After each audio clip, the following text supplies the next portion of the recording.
Okay, we are recording, so if you guys can mute yourselves, that would be awesome.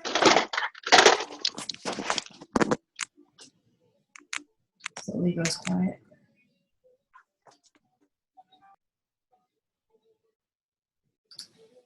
Awesome. Now everybody's frozen. Start going like this if like I freeze or something like that. So one of the leaders in our team came to me and said that she feels like we kind of need to go over the stress of social media, and for everyone to start relieving that stress of, you know, what do I have to post, or where am I going, or what am I doing? Because it really is just it's going to become a natural habit. So I wrote down 15 different things about social media and how to have engagement, how to, you know, whether you want to create a schedule of posting or you want to just fly by the seat of your pants like me, you know, it's totally up to you, but you can take these 15 things and incorporate them and maybe figure out what's working for you, because everybody's different, everybody's audience is different, and you're going to see that with some of these examples. So like I said in the beginning, if you weren't on this when we first logged on, I haven't been feeling well for about 3 weeks. So I'm not going to make this long. I'm going to go over these 15 things, and I'll take any questions, and then we'll jump off. Okay, this is obviously being recorded for your peeps that can't get on. All right, so it's more geared towards Facebook, because we all are posting on Facebook, because that's our warm market. That's where we bring people from our like page or from Instagram, hopefully, you know, to that center piece, right? And if you're a new coach, that is your main hub. You have a super warm market that I wish I still had. And I'm pretty sure a lot of the seasoned coaches could tell you the same exact thing. So number one is recycling old content. This kind of goes towards those who've been in the business for 6 months or so, or maybe even 3. Look back, make sure you're tracking what type of posts are doing well for you, and reuse them. If you posted something that did really well at 8 o'clock at night 3 months ago, post it at 9 o'clock in the morning. It doesn't matter. One of the examples that I did was a picture, if you saw it, of my husband holding me and we were kissing in the snow. And I made this whole post about marriage and him and basically all that kind of stuff. It did really well. I did that post maybe 2 years ago, and I took it and I redid it. I didn't redo it, I just posted it again. So you just you have to remember that not everybody is going to see your stuff at that time, right? So it's another example why if you're posting about your challenge group in the morning on one day, you're going to post about your challenge group. Hold on. The phone call's coming through my computer. Okay. You're going to post about your challenge group at night 2 days later, because it's going to be different types of people seeing it. Okay. So you want to have as many eyes as possible. Number 2 is transparency. So we all know, obviously, being vulnerable, it can be very hard for people. It's extremely hard for me. I don't necessarily mean that. Obviously, if you are, people can relate to you. But things like revealing secrets or methods that you use, like your grandmother's secret, wart remover, whatever it is, you're going to give these to these people. Or new things that you've tried. If you absolutely, I'm sure you've seen, let's just use this, a bunch of coaches, go through and be like, oh, my first FabFit Fun Box or whatever it's called, the unveiling of this. It doesn't mean that they're selling it. They're not. It's just showing something that they're excited about, right? So it's going to get engagement. It's going to get people asking questions, creating that trust and that connection with them so that you can later on have a conversation. If they ask you a question, you can private message them. That conversation after answering that question can go a completely different route, and you guys can become very close and eventually invite them to a challenge group or the coaching opportunity. You never know. So number 3 is videos. So I don't mean live videos. I mean, like, if you do meal prep, you speed it up and you post it. You need to kind of know what your audience wants.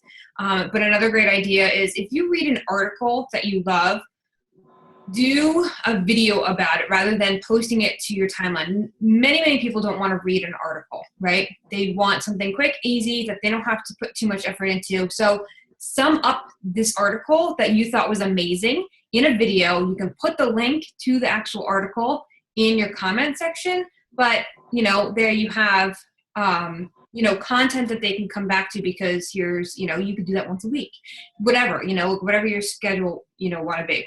You could do a live video. I'm going to get to that about this, but I'll just add that in now. And gain questions. And I kind of feel like that would work better once you have like a set day where, I'm going to read one article a week and I'm going to recap for you and, whatever. It's your choice. Number 4 is a CTA. Who knows what that stands for? All my seasoned coaches better know. Amanda, you know. Call to action.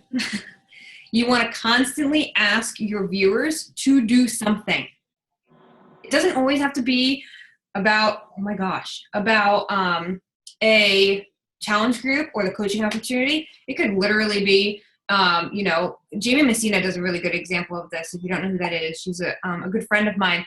Every Thursday, she does Recipe Thursday. She makes a recipe and shares the results on social media. But leading up to that day, she puts 2 options that people can choose which recipe she's going to be making. So now they're posting engagement onto that, picture, having her choose which one. And then she'll either make a video or go live as everything's prepared and being made. But that's also an option. But you want to be able to put like call to action. A lot of people like to give their opinions. So the more you can ask opinions, the better off you are with engagement. Ask them questions. We'll get to that. That's in a different one. Just her nail. Outside the box. Hold on. Number 5 is emoticons, right? So everybody should have them on their phone. Using them actually has been proven time and time again to increase your engagement. And it's extremely easy for sapphires and or yellows to use emoticons. That is just who they are. They overdo it with them. But try to incorporate them as best as you can. That's centered around your brand. Mine is very, I don't want to call it I guess it would be sweet. It's not very rough around the edges. So I use a lot of hearts. I use a lot of kissy faces and stars and whatever. That's me. But if you are somebody who loves humor, you're going to be using the laughing, crying face all the time. So just figure out who you are and start using them appropriately. If you're talking, I know that a post was going around near Thanksgiving where it was, they had a picture of turkey and they had a picture of Christmas tree, telling you how many days before, how many weeks until whenever. Use them. There's so many now that you can just create crap from it, to be honest. Number 6 is do not share everything. If you love something, obviously share it. And we're going to go into that in a different number. But I've seen people who are just sharing after sharing after sharing. They don't have any original content. And it is huge to have original content. I'm going to tell you right now, I don't want to come to your page if you're only sharing things. Right? I want to know who you are. I want to know who your family is. I want to know what you do for a living. I want to know that you're working out. I want to know that you're eating healthy. I want to know that you're drinking your shake. All of these things we want to know. We don't want to know, what this guy did to this girl. That's not interesting to me. That's a Debbie Downer type of thing, So just be aware of how much you're sharing and what type of content it is. Create original content and or ask a question, all right? For some reason, I feel like I'm the only one that doesn't have the colored status. Am I the only one that has the little block? Okay, thanks. I was like, when am I going to get this? But that's great. You can do a comment that's going to, or, ask a question that's going to get engagement so that people can kind of know who you are and you can kind of communicate back and forth on that thread. The more comments you have, the longer it stays up there, the more people you have viewing your page. Number 7 is a live chat, right? So we all have live video. It is scary at first, but if you're talking about a topic that you love, and it doesn't have to be health and fitness, it makes it a lot easier. So you can take them on a journey of your new office, or you can have a heart-to-heart. The options are limitless, right? Just pick something that you love and talk about it, because those are the people that you're going to attract, because they are like you and they love what you love, right? Number 8 is a question and answer. So this could be also something that you can schedule in every, Monday at 2 p.m. I do a question and answer, and it doesn't have to be business related. It can be about anything.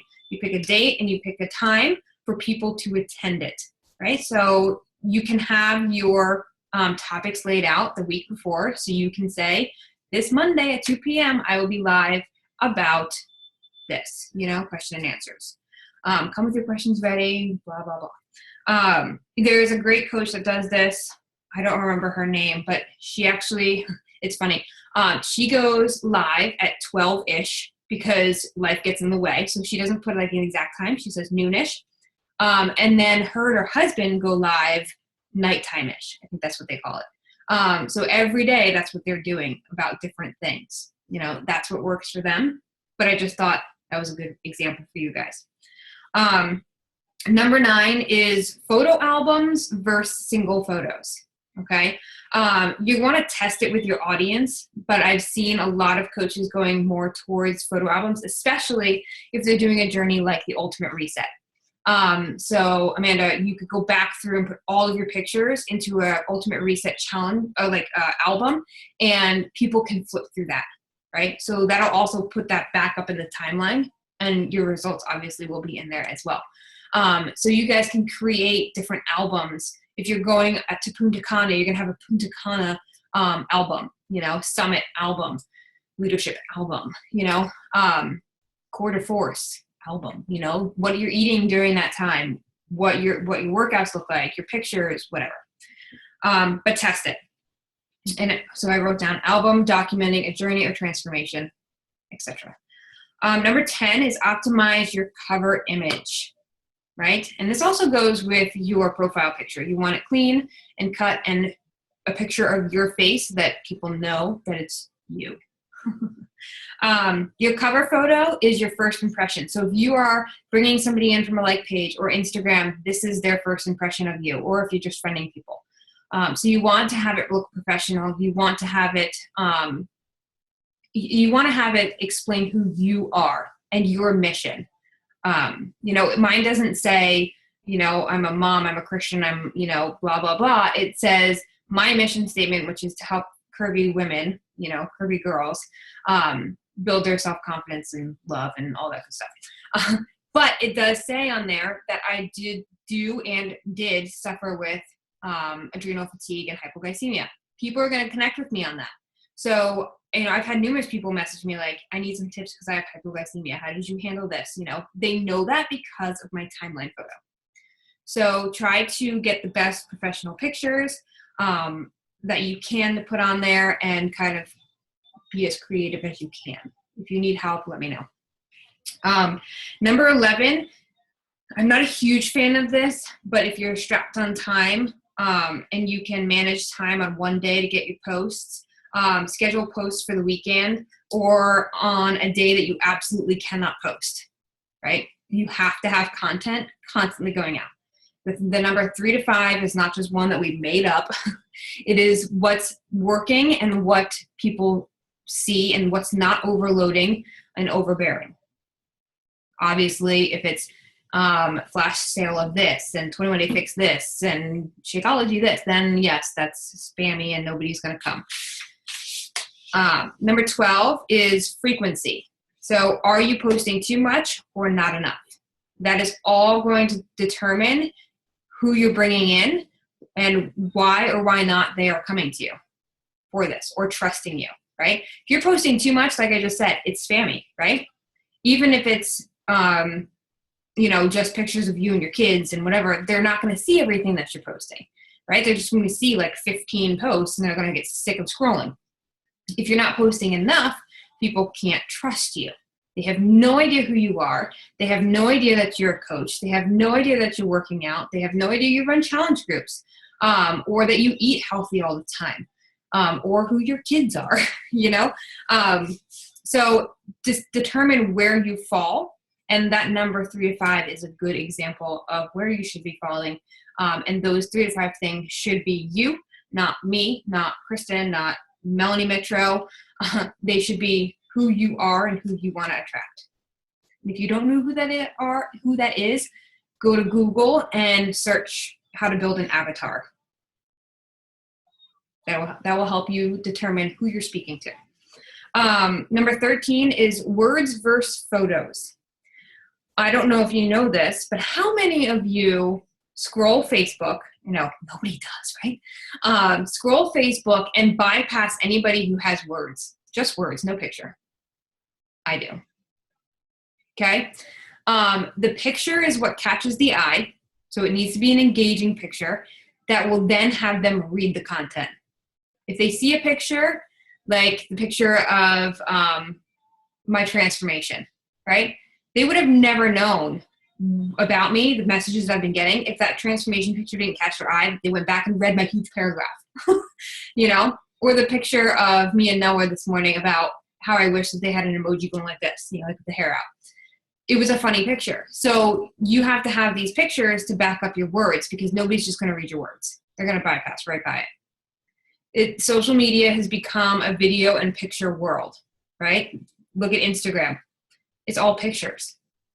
And if it doesn't catch your eye, you won't read it. So determine what works for you in that. Number 14 is know your brand. And by your brand, I mean the colors and style that you want to use. It can be really hard to figure this out and stick with it, but I highly suggest that you do, because that's how people are going to know, oh, okay, Amanda posted that. Like, I know that that's her post, you know? I follow a girl who has nothing to do with Beachbody, and every time she posts, I know exactly that that was her, even if her name's not showing on my screen. Like, I just know it's her, just because it's her style, her brand. She's an entrepreneur, and she has built it from the ground up. So she knows how to market to these people, right? She knows her brand. So figure that out. And then number 15 is the 70-20-10 rule, okay? So it's 70% is original content.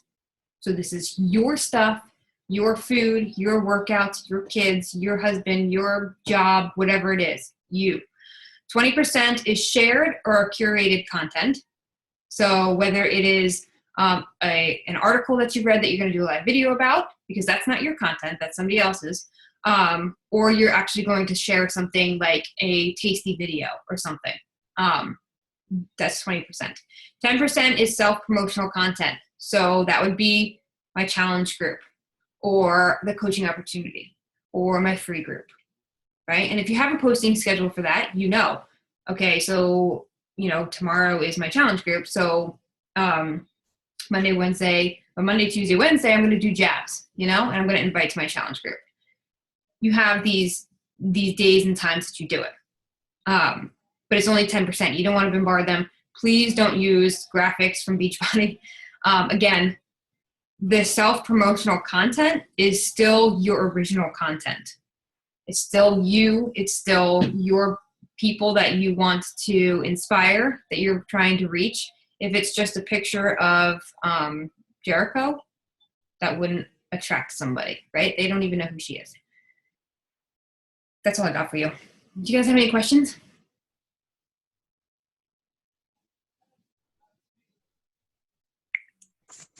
On the question answer ideas, do you have just even simple of examples of some that you've seen to kind of get an idea of how that, like, I've never seen one done, or where I can search that out? For what? Sorry, you cut out.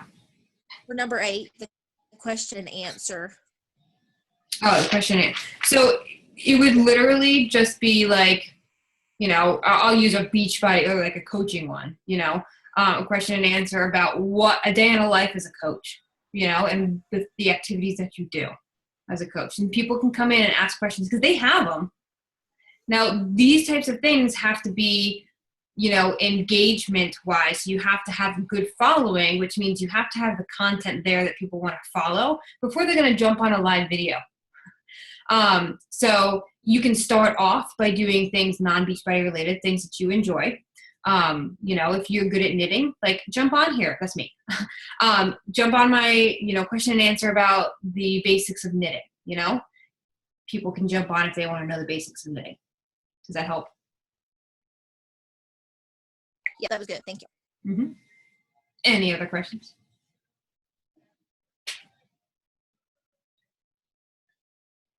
No, it was that informational.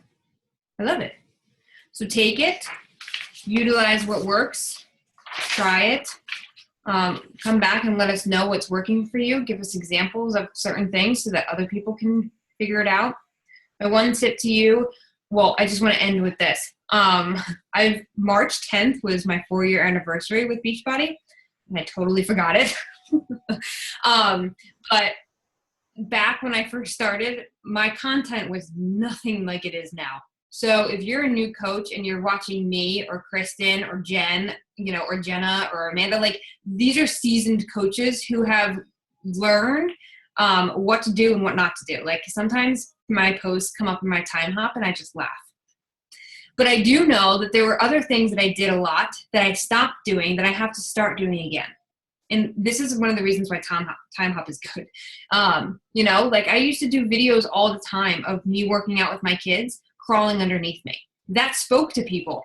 Why I stopped doing that? Probably because my kids are in school now. But, you know, there's certain things that are going to speak to that season in your life. So don't look at our posts now. Go back in our pictures if you want to get post ideas of how we used to post and a good laugh back to 2013 for me. That's when I first started. You know, so, but the one thing that I did do, and I'm sure other coaches, you know, in the team have done it as well. If I see something come across my screen that's that a coach did, I will screenshot it and I'll keep it in my phone for when I need a post idea. I will go back to it and be like, okay, I can recreate that or get an idea from that and create my own post. You know, so not all my stuff is mine. Yeah, it's my information. It's my picture. It's my interpretation of what I read or what spoke to me about that relates to me that I am now posting. Right? Obviously, we know we don't want to copy and paste somebody's post. Okay? Cool? Look at that. Exactly 9:30. No questions? Awesome. Good stuff. Okay. Well, then I hope you guys have a good night. I hope that was informational. And we will meet back here next week. Bye, guys. Thank you, Kayla. Good night. Thank you. Good night. Good night. Thank